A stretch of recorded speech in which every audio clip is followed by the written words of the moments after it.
Greetings, Jets Nation. Week 1 is finally here. It is the New York Jets facing the Pittsburgh Steelers at MetLife Stadium Sunday. We're going to be breaking down all things Jets and Steelers with Bart Scott and Brian Baldinger.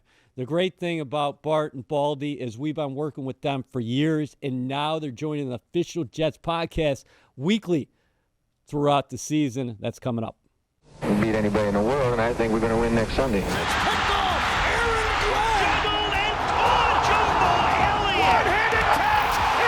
Bart gets running loose. Can't wait. Put your seatbelts on and get ready for the ride. The official Jets podcast is presented by Kendra Scott, the jewelry company that's shining bright and doing good. Personalize your game day look by shopping spirited styles and so much more at your local Kendra Scott store or kendrascott.com, where team spirit meets personal style. Gentlemen, so great to see you. I am looking forward to this season like none other. Much like Likewise. you, Backer. I am. I mean, listen, I'm waiting to see the beginning. It's nothing like the beginning or the start or something. It's at its most pure state. No egos involved. Everybody pulling the rope the same direction. Full buy-in. I'm waiting to see what type of mission statement when we, at the end of the season, when we get there, what is the definition of play like a Jet mean? Well, we're going to get there together, boys. Yeah. No, look, I mean, I always think that coaching matters more in the NFL than any other sport. And I want to see how Aaron leads this team. We all recognize a lot of the mistakes that have been made in the past, a lot of the errors that traveled with some of the teams. He gets a clean slate here to kind of put his stamp on it, and I want to see what that looks like. Bart, what do you think about the dynamic of this game? Jets, Steelers, storylines aplenty on both sides. The NFL always gets it right. You know, and this matchup was made far before we knew that Aaron Rodgers was going there. I believe the NFL had already got the confirmation. It can't be a juicier storyline. This may be one of the most important games and one of the most interesting games of both teams throughout the entire season. I know Aaron Rodgers is going to eventually go play in a matchup, you know, that's historic and talking about his competition between the Ravens and the Steelers. But the fact that you have two opposites, you weren't good enough, you know, for me. You went on. It's kind of like a celebrity wife swap, right? When they used to have the wife swap. So you're swapping like leaders. Let's see who does a better job with this group. You know, I think, you know, with what Justin Fields brings, a calmness and a ability to be able to have a connection with Garrett Wilson. I think he's happy because I feel like felt like he was looked over. And the hardest thing when you're a young player trying to come up is to feel like you're not as good as or looked past, right? And, you know, he almost sometimes became the third option for Aaron Rodgers. And, you know, it was good to see him get that extension. But on the flip side, I think Aaron Rodgers is healthy for the first time in a long time. And, you know, the reports that I'm getting is that he looks amazing there. You know, Sauce is so many storylines. Sauce going against Metcalf. Is he going to be a traveling corner this time? What does that redefine? We know what that means when you're a travel corner. It kind of puts you in the upper echelon. And now that he's got the money to be the number one corner, let's see if the performance returns back to that standard that we're accustomed to seeing him at. Baldy, how about you? What are some of your favorite top of the line items here as far as Jets, Steelers?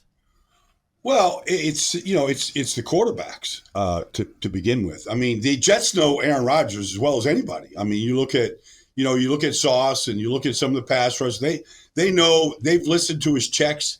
They've heard him talk about it, you know, in meetings.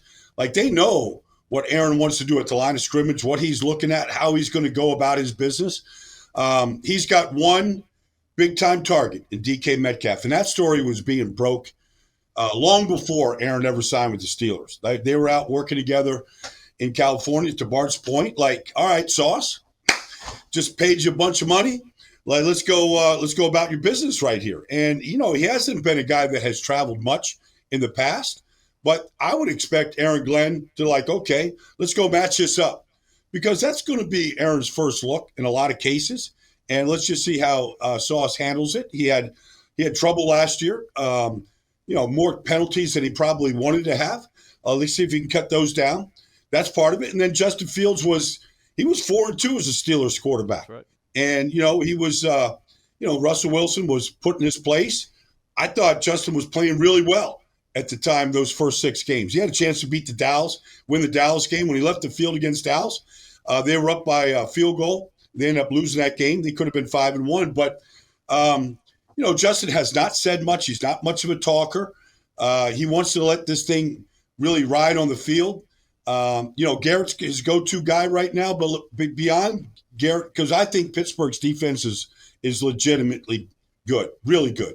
They got veteran players. They've got a lot of good young players. They're built for the postseason. Let's see how the Jets attack it and how they were able to put up points against a defense that doesn't look like it has any weaknesses at this point. All right, we're going to be diving. Go ahead. Baldy, this is what I love about this whole matchup, right? Like, this is the healthiest that the Steelers are going to be, right? Because with this old group, the Bengay Club, eventually guys are going to miss 5-day games here, 5 games there. Unfortunately, the Jets are going to get a healthy dose. So this is going to be the best they're going to be early.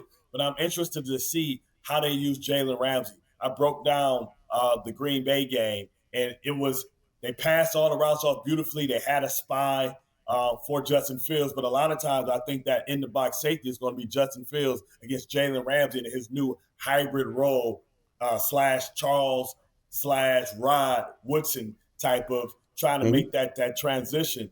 But also I love that the fact that the Jets finally got that big fatty in Harrison Phillips, because now I think that the Pittsburgh Steelers may go back to the 2010, 2009 Patriots with the fat Algie and Aaron Hernandez and the Rob Gronkowski. So we needed a big fatty to fill up that can be a 2-gap, because I think we may get a lot of jumbo package with DK Metcalf being the only receiver. So it's so many matchups. And the great thing is we have no idea what we're going to expect. And why I love game number 1 is because it's about coaching, to your point. Who's prepared in the offseason? I know you say that the defense knows Aaron Rodgers, but the coaching staff don't know Aaron Rodgers. Wilkes don't know Aaron Rodgers, right? So he don't have that intimate knowledge because he wasn't game planning against him against practice. So I think advantage Aaron, because the players know, but they kind of don't know. Stevens was in Baltimore, and he's the guy that's going to have to be the guy to step up. Because one thing we know about Aaron Rodgers is he's always been able to make a player that we didn't know a name player, whether it was Greg Jennings or John Jones or Jordy Nelson. So is Roman Wilson that guy? Because the loneliest place in the world on the field is opposite an all-pro corner. And Steven struggled in Baltimore. He knows what that's about. So everybody has questions. There's questions all over the place. As guys are playing for their careers, I believe. You guys are diving into the matchups already. I'm actually going to counter Bart's point when you say advantage Aaron here. Aaron Glenn has had a lot of success against Aaron Rodgers in his career. But before we get further down that road, let's talk about coaching landscape, organizational landscape. You have Aaron Glenn, who's 53 years old. You have Mike Tomlin, who's 53 years old. Tomlin, 18 seasons in Pittsburgh. They've never had a losing season. They're at an interesting spot. Feels like somewhat of a crossroads, right? Aaron Rodgers has said this is going to be his last year, and he's going to give it a go with the Steelers. Whereas Baldy, the Jets are at the beginning of a build here. Yeah, look, Mike Tomlin, everybody that knows him, respects him. And he's got a strong voice. They also haven't won a playoff game in a long, long time. And the noise in Pittsburgh is really loud about that because the Steelers are about winning championships. They've got 6. You walk into that Steeler facility, you see 6 of those. But it's been a long time since they've won a playoff game. And, whether Aaron Rodgers can deliver that or not, that remains to be seen. But that's what's going on in Pittsburgh. I think Aaron Glenn, though, he's inheriting a team that was the most penalized in football last year. And if you want to lose week 1, beat yourself. That's what's got to stop. And Aaron Glenn has been preaching that in practice. You go out there, you listen to him. First preseason game, he was distraught over some of the pre-snap penalties. And it killed the Jets last year. And Aaron Rodgers was a part of that. So I'd love to see this week, and Bart, I'd love to see the Jets eliminate the mistakes that beat you, that put you behind the sticks, and, that give you automatic first downs, that extend drives. Like, I want to see that stop. I want to see a clean game. And that's coaching. Bart, Tomlin has always said the standard is the standard, and you're seeing it here with the Jets at One Jets Drive, where Aaron Glenn is saying that we are creating a standard here, and we have to establish our brand of football. It's one thing to say, it's another thing to do it, to Baldy's point. And you are what you put on tape. Your words and your actions have to match each other. If you're going to say you're going to be one of the most physical football teams, you got to prove that on the field. You got to be a badass. When people turn that film on, they got to go, whoa, hey, this might be a double chin strap game. Everybody knew against whatever team that we went against, or played us, that, hey, they may not be the most talented team. They're going to punch you square in the face, and you're going to have to respond. And if you can't handle that, you're in trouble. It's going to be a long damn day. And that's the philosophy. It's funny because they want to be the Pittsburgh Steelers. They want to run the football, take care of the football, and play amazing championship caliber defense, right? Remember, never forget that Aaron Glenn is a defensive coach. And that doesn't mean that he likes the offense less. That just means that he believes in that side of the ball living up to a standard that reflects him and what he stood for as a player and all the coaches that he has. So that's when the juiciness comes in, because he's going to coordinate, even though he's not the coordinator. He's going to put a game plan that shows physicality. Now, you can be physical two different ways. You can be physical by knowing what you have to do and being physical at the point of attack, or a coach can make you physical. Because if a guy isn't aggressive, all they got to do is call the blitz, and you got no choice but to be aggressive. So I'm curious to see how they go about their business, because now you would think with Jermaine Johnson coming back, with what McDonald did last year, with Phillips being able to be that Al Woods two-gap stopper, that these linebackers can free flow. And if Stevens can hold up on the outside with no threat of having anybody outside of DK Metcalf, that means that we talk about 8 men in the box not respecting the pass for the Pittsburgh Steelers. Well, the Jets can do the same thing. If Sauce can be a true lockdown corner, that means we get to make sure that we make them one-dimensional as well and bring guys in the box. So we've been talking about the defensive line for the Pittsburgh Steelers, but I think with the addition of Phillips, you can now talk about the front seven of the Jets, because if you go man for man, I'll take the pairing of Sherwood and Williams Quincy over Patrick Queen and whoever his second guy is back there. Right. I mean, I understand that TJ Watt is a generational player, but it's not a big fall off between him and Highsmith. I think when you talk about the interior, Harmon, we don't know if he's going to play. And, right. and Hayward, he's 36 now. He's going to go down as one of the greatest, longest tenured Pittsburgh Steelers. Very few people have been with an organization longer, and especially with that historic organization older. But I'll take Quinnen over anybody in there. I think Quinnen is a better player or just as good as Hayward. So, we got all these dynamics all over the place. Can Sitko step up and return to the player that we thought he was going to be? That's what I'm saying. What's so intriguing is a lot of guys are fighting for their reputation. All right, let's take a quick break, and then we are going to jump into the Jets defense versus the Steelers offense. Jets podcast is presented by Kendra Scott, the jewelry company that's shining bright and doing good. Personalize your game day look by shopping spirited styles and so much more at your local Kendra Scott store or kendrascott.com, where team spirit meets personal style. All right, Bart touched upon this before. The matchup of Rodgers going against a Steve Wilks, Aaron Glenn-led defense. What is that going to look like on Sunday, Baldy? Well, I mean, the Steelers have been doing much of what the Jets have tried to do over the last 3 years. They've been building their offensive line. They, too, want to run it. They drafted a running back in the second round. They just gave Jalen Warren a new contract. They've got 3 tight ends. Darnell Washington looks like an offense tackle out there. I've talked to Arthur Smith. They want to be able to pound it. That's kind of what they want to get back to. And so can the Jets line up and really limit those first down rushes? Can you keep them at 3 yards instead of 5 or 6? And, as the game goes on, can you eliminate the big runs that Pittsburgh want to really get you at? I mean, they have been drafting their offense linemen, whether it's Zach Frazier in the second round, or you look at, Broderick Jones in the first round. These guys have been drafting high now over the last 3 years, trying to build a wall and to protect Aaron Rodgers. So how do you penetrate that? How do you break the protections down?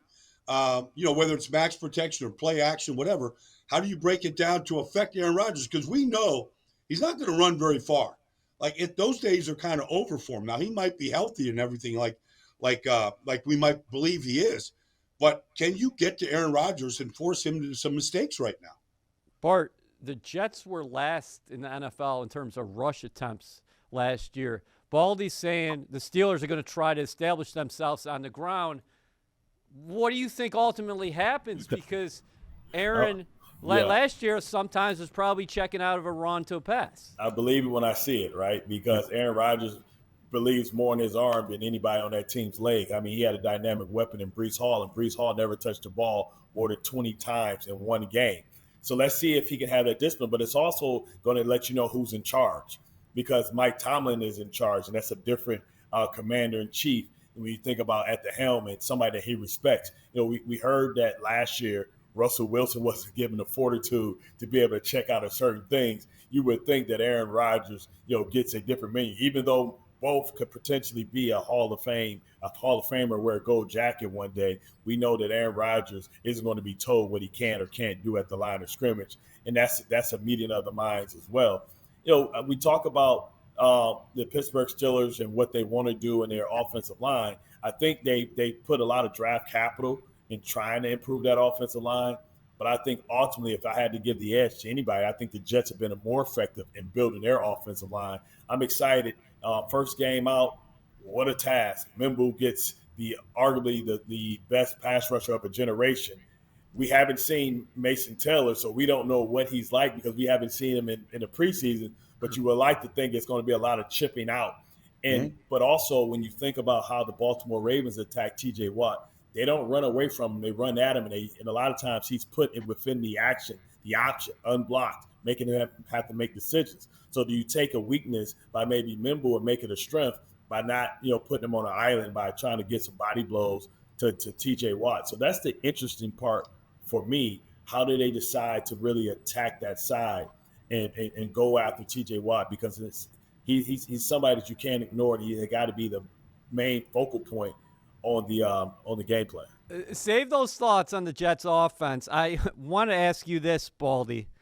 You got Broderick Jones, who you guys are talking about, Troy Fautanu, also the right tackle, impressive guy. If you're Wilkes and Aaron Glenn, do you try to match up Will McDonald and Jermaine Johnson on either of those guys in terms of moving them around?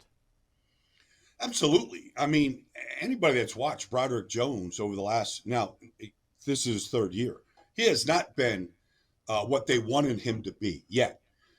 He's a 16th pick in the draft, and he's athletic, but he has been beat a lot. And whether he was at right tackle or left tackle, this is really Fontano got hurt in the first game last year. He hasn't played since the first game. So, they talk about him like he's the standard, okay? But is he? Like I want to see both those guys hold up one-on-one, be honest with you. Aaron wants to take some shots. Yeah. And usually they come off play action. All right, so how quickly can you recognize it, and what's your move to beat it? I kind of like the Jets on the edges against these two tackles, if it comes down to that. Now, there's ways to protect if guys are giving you a problem. You can chip, you can slide. There's a lot of things you can do. But ultimately, Aaron Rodgers wants to get five guys out, and have his options to check it down and those kind of things. But I kind of like the Jets matchup with Jermaine and Will against the Steelers' young tackles. And the beauty about that, Baldy, is when you do all that and you say, okay, I got to help on the edges. Oh, it's a lonely feeling to be on that island in the middle with that bad man, Quentin Williams, coming there. And finally, they can't slide to him. They can't double him because you got a natural two-gapper right there, a big plug, a big fire hydrant. He reminds me of their version. I think they finally got their Kelly Gray for Haloti Ngata. or they finally got their Kelly grade for Trevor Price, for those who are familiar with some of the teams that I was a part of, or they finally got their, now he can be Sean Ellis because they got Chris Jenkins. You know what I mean? They got a big fatty there that's just a massive man that you have to account for. Baldy, Bart is quite happy about this acquisition of Harrison Oh, Phillips. I know. He's been. I mean, there's not a morning that we've been in the studio there where Bart hasn't said, "Where's our fat guy?" Okay, you guys were talking about the tight ends before. Bart, what's the game plan against Freiermuth and Jonnu Smith? Those Jonnu Smith, of course, acquired from the Dolphins in the offseason. So, I mean, their production, if you put them together last year, big time, and you guys are talking about the young tight end from Georgia as well, who's now in his third year.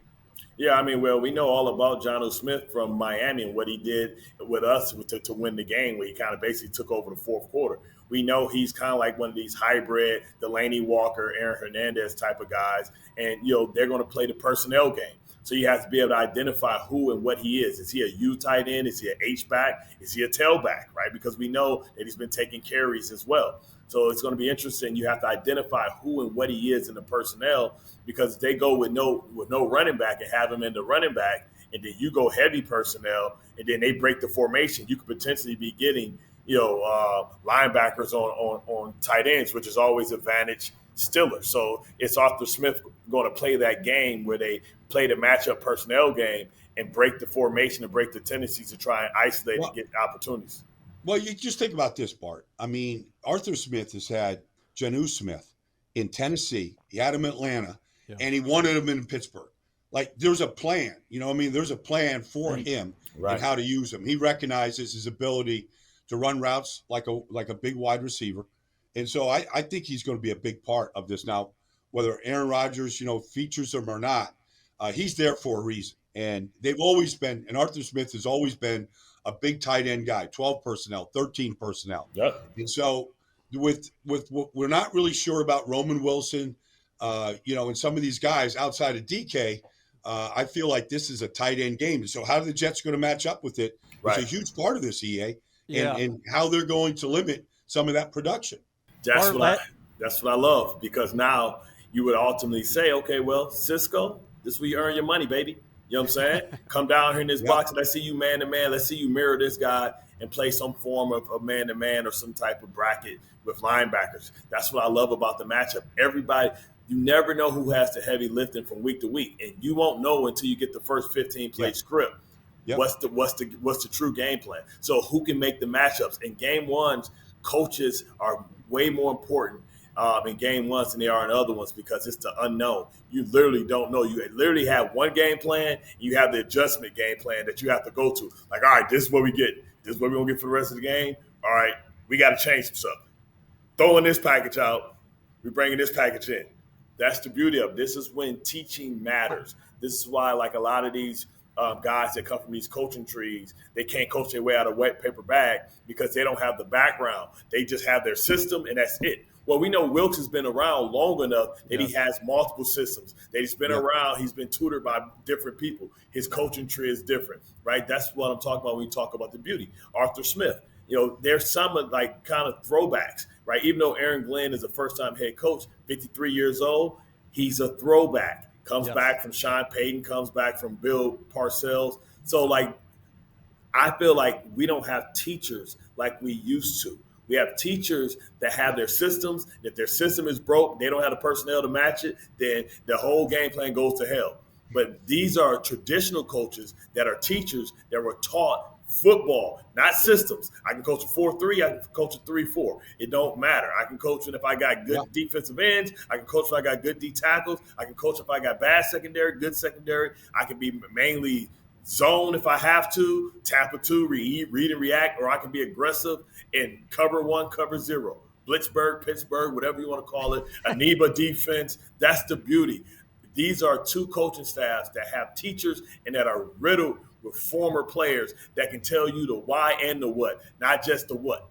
All right, before we flip it to the other side of the ball, I just wanted to mention Jonnu Smith last year with Miami, 88 catches, 8 receiving touchdowns. You had Freiermuth in Pittsburgh, 65 catches last season, 7 receiving touchdowns. Those two alone combined for 15 touchdowns. We know Arthur Smith favors the play-action game, And only 3 teams ran the ball more than the Steelers last year, but it's going to be so interesting to see what this actually looks like with Rodgers at the helm. Bart touched upon this earlier, Baldy. Do you want to see Sauce Gardner moving with DK Metcalf? Yes, I do. You do? Yeah, I do, because when you have Sauce's size, all you're looking for is action.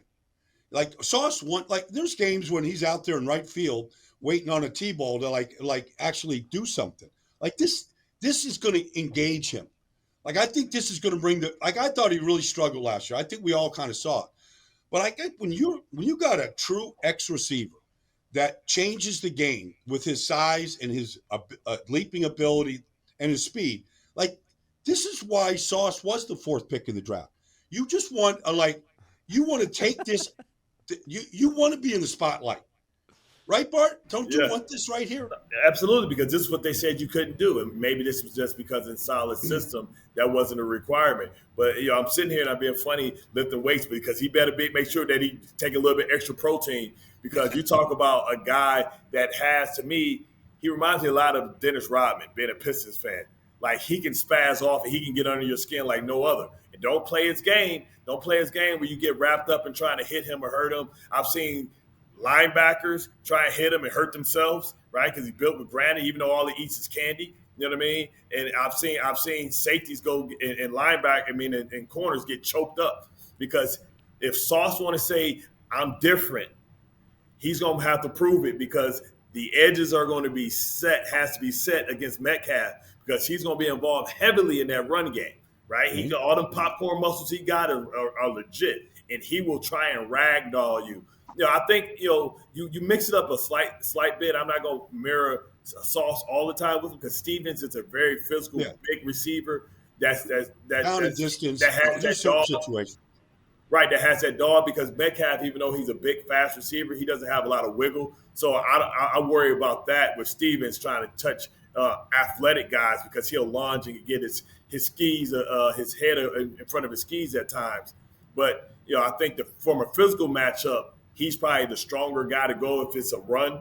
But Sauce gonna have to earn his money, have to show everybody that, hey, I'm deserving. I'm just as good as Patrick Surtain. I'm right here clicking at his heels, because Surtain is known for being able to be physical like Revis was in the run as well. And the good thing is they played against each other last year, so that he's got to feel about some of the antics and some of the things that Metcalf wants to do, especially when he's fully engaged. He physically looks bigger. After Metcalf and those tight ends, you got Roman Wilson. We'll have to see what he looks like, because really don't have too much tape on him. He didn't play last year. Football League. He was rookie last year. Didn't play. Yeah, right. So you got to go back all the way to college at Michigan. You got Calvin Austin. He's a burner. He's a burner, man. Yeah. And then you also got Skoranek, who they put in the game, and he gets after. He's a special teamer, but he'll get after you in the blocking game. Okay, let's take a quick break. We're going to come back and talk Jets offense, Steelers defense. Jets fans, be at MetLife Stadium for the 2025 home opener as your New York Jets take on the Pittsburgh Steelers at 1 p.m. on Sunday, September 7th, presented by Moody's. Secure your seats at nyjets.com/tickets. Bart, Justin Fields makes his Jets debut against his former team, the Pittsburgh Steelers. Much was said about what Fields did or didn't do in the preseason, but Bart, he only had 9 pass attempts. Yeah, and maybe he's getting a little bit more practice. But listen, I don't want to turn on the film, and I don't want to be at awe of what Justin Fields is doing passing the football. When I turn on the film, I need to do like this. Look real close and lean into the camera. Like, is this the Jets or is this the 2019 Baltimore Ravens? Because I want to see the most complex run game in the history of run games. You got three good running backs. I want to see guys coming in motion. I want to see guys going there. I want to see the most complex ball handling and movement and RPOs and shifts and like personnel packages. I want to see 30 different ways to run the power. I want to see 20 different ways to run a boss. I want to see 15 different ways to see a jet sweep or a toss or a flare pass or a counter or I want to see a wham. I want to see every type of wham you can have out of every. I want to see offensive linemen. Find me a defensive tackle. You know what I mean? Well, Bart, I don't disagree with that. And, but they've invested so heavily in this offensive line. Like, I want to see these guys actually move the line of scrimmage. All right, it's one thing where you're running read options and reverses, and you're doing all these different, things from a scheme standpoint. Yeah. But at the end of the day, can they win the line of scrimmage, Bart? Like, I know we're asking a lot from two young tackles, but they were drafted very high. And tackles that are drafted high are expected to come in and perform and play, at a high level against a very good front. And so I kind of want to see not just what you're talking about, which I hope Tanner can do, and they do, but also, they've got big backs. Brees and Braylon Hall are big backs. Can they wear the Steelers down? Like, Braylon is a beast, but let's see if they can get those two backs along with Justin. If you can get to 30 carries, as an offense, that means you're controlling the line of scrimmage. You're not forced to throw it. You're in the game. We're in the fourth quarter. Like, I want to see them get to 30 carries and see if they can get to 150, 180 on the ground. Like, that would be now points kind of come out of the passing game. Justin's going to have to make some throws, but it'd be nice if you could get to 30 plus carries in this game. But that's why I said 20 different ways to run the power, which is double, down, pull around. Let's see who's gonna shorten somebody's neck. That's why I said whams, which is basically a physical trap on the inside tackle or on the nose guard, straight downhill, straight ahead, no fair dodging. And that's why I'm talking about crack toss. I'm talking about, listen, we kept Alan Lazard on the roster. Oh, we coming down and using that big body. I want to see you come down. You want to talk about Skroknik or whoever they talk about? I want to see that guy come down and be earholeless and T.J. Watt. I want to see somebody take the challenge and say, we're going to get underneath this dude's skin.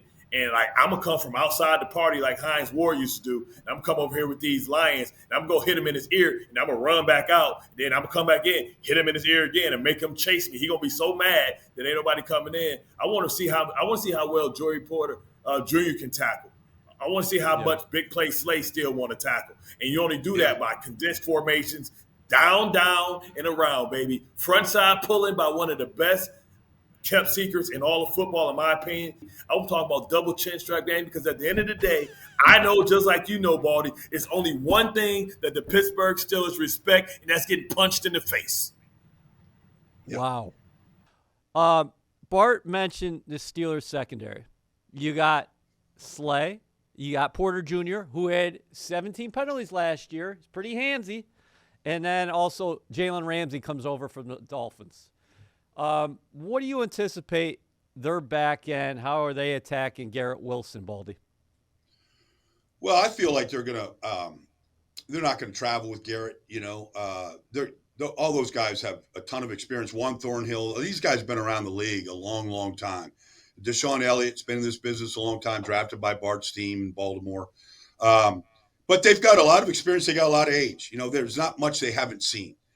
Just watching a little bit of Jalen in the preseason, they got a chance to be some nasty boys on that side of the field. I mean, Jalen's always been a good tackler. He's always been physical. His problem has always, like lately in the last few years, is just being able to stay on his feet.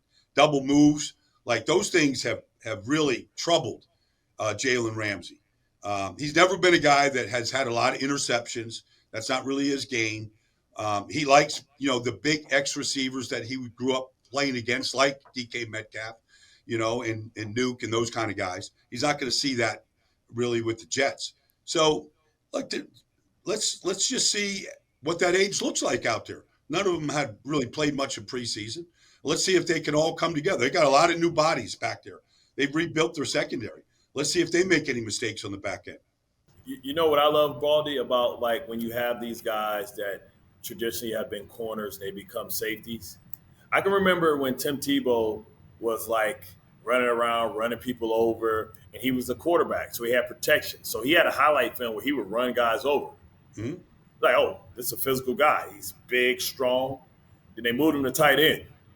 and he had to deal with real killers that he wasn't afforded the protections. He wasn't afforded the protections of a quarterback. So guys came in with that killer mentality all the time. They didn't worry about what zone, what area of his body I could hit him in. Yeah. So, like, when you talk about this era, like Mark Barron as well, like when he moved from safety to linebacker, okay, yeah, it's one thing to leave out the party and be a special invite every once in a while. It's another part to be the guy that's on the front line. So I want to see how much Jalen Ramsey still really embraces this I'm a box safety, come down in the box and be physical when Breece Hall is coming through and like it's straight ahead, no fair die. Let's see if that old body holds up then. Let's see when Braylon Allen comes through and he's coming with a full head of steam and Jalen Ramsey's an unblocked guy. And I don't care if you get 5 yards or 4 yards or 3 yards. I want you to send a physical message to him to say, do you really want to play safety? Do you really want to come in here and this is your new life? Are you really about that smoke? Now, they'll blitz him and stuff like that because it's Blitzburg, and they'll put him down in the box, and he'll probably swipe out to number one, play complex coverages. They'll communicate with him because that's the beauty of having all this veteran leadership. They do things easy, not the hard way. And when I say they're not going to run and chase you if you're going to be sending crossing routes, they're just going to pass it off and communicate. But with that being said, sometimes they can outthink themselves. Let's see if they want to over-communicate themselves because you can. If you looked at I forget it was either Texas or somebody where they were anticipating the crossing routes, but they ran the old Gator route because they knew that they were passing it off and they came down and passed off and they pivoted out. So let's see if you can use that information against. Let's see if Tanner can figure that type of stuff out because those are the nuance and the details because you're going to get maybe 3 opportunities in the game to make a big play based off of schematics, being off setting something up. Because we know one thing about Jalen Ramsey, see him throw it, see him catch it. He's a peekaboo guy. He got a lot of Delta O'Neal in him. You know what I'm saying? Like he's either no risky, no bisky. You know what I mean? And the new Delta O'Neal is Trayvon Diggs. You know what I'm saying? He's Sammy Sosa. It's either a home run, but he strike out a whole lot because he'll take the risk. I think ultimately, EA, real quick, just to kind of button this up here, I mean, it's going to come down. We've got to see Justin Fields probably on 5 or 6 plays, like really put the ball right through the eye of the needle, like third downs, red zone. Like he's got to play quarterback too. Like he can be the athlete and he can extend drives and he can make the defense pay. All that stuff is true, and he's very capable of doing all that. But he's also going to have to make some throws, some stick throws where there's just he's being Garrett's being blanketed by Jalen Ramsey, but there's a place to put the ball, and he's going to have some great ball location, some great throws. Well, we're off to a great start, fellas. I will say, as we conclude here, watch out for 2 Jets rookies on the offensive side of the ball. Like Bart's talking about explosive plays down the field, yep, Arian Smith can take the top off a defense. That is a world-class speedster. And Mason Taylor, impressive out here in training camp. Yep. He can make an immediate difference out there on the field. And finally here on the offensive side of the ball, Bart's been talking about it all week, Baldy. Get Breece Hall and get the backs out against the Steelers linebackers. Yes. Get them out in the pass game as well. They got to let Breece go to work. And the passing game, he's a good receiver. Whether it's screens, checkdowns, Texas routes, you name it. Like, get him the football. Because I feel like he's a guy that is almost like a hidden weapon because we didn't see anything really from Breece last year. But he's a difficult guy to tackle in the open field. I mean, I talked to Aaron Glenn during camp, and they're going to be lining him up like Jacksonville used to do Fred Taylor, straight up number 1. And you think, oh, he's out here just going to run a hitch or a comeback. Nah. Holla. Yeah, that's right. Last word, fellas. 1-word answers. Jets win the coin toss. You kicking off and playing defense, or you putting your offense on the field? I'm kicking off. Yeah, I'm deferring. I want the ball to start the third quarter. Yeah, I need to know what I'm getting myself into. I want to get this defense jacked up 3 and out, set my special teams up for a short field. I only got to go 20 yards to be in field goal range. You got old Bobby Hill back, the ageless one, Nick Folk. And, hopefully you can get ahead because that's the best way to take the Steelers out of that run game is to go up by a couple scores early, see if they'll abandon that because, Aaron wants to abandon the run anyway. Great start. I want the Jets fans to be able to voice their opinions when Aaron takes the field if they win the coin toss to start that game. RELAX. Relax. And fans can Relax. voice their opinions with us throughout the year because we're going to be having Bart Scott and Brian Baldinger throughout the year on the Official Jets podcast. We are just getting started. Great job, fellas. Yep. Thanks, guys. Deuces. Jets fans, be at MetLife Stadium for the 2025 home opener as your New York Jets take on the Pittsburgh Steelers at 1 p.m. on Sunday, September 7th. Presented by Moody's.